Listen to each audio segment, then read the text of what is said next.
Hi, it's me again with Corel Tips and Tricks, and I made a video last night, and somebody commented on my video because I was talking about a line between them right there, and he goes, "Well, if you use the same color on the middle, then it won't happen." Well, that's very true.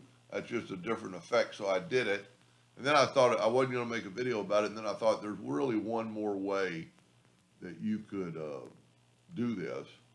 So we're gonna just take this black, and I'm going to show you this first, interactive fill tool. And if you will go from the very bottom to the very top,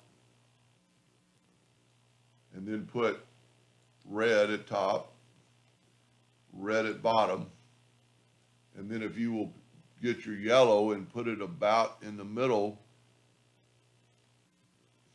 I didn't hit it. You got to hit that line. See the plus key? Then you can actually adjust it up or down, get it more in the middle. And then don't forget, you can always smooth it out.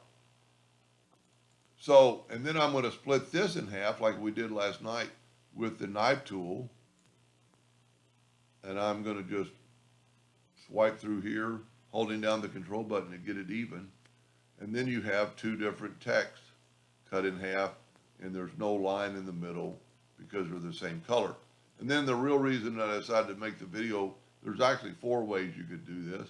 If you would select your text, hold down your shift, select your box, and then intersect it. This is going to give you a outline of the text, but it's pretty quick.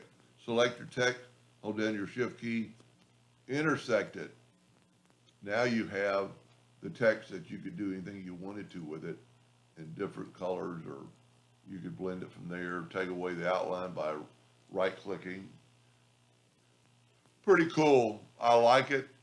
I mean, I liked this last night, but I was talking so bad about the definition of the line, and I knew what the gentleman was talking about as soon as he said it. Anyway, I hope that helped a little bit. Thank you for watching.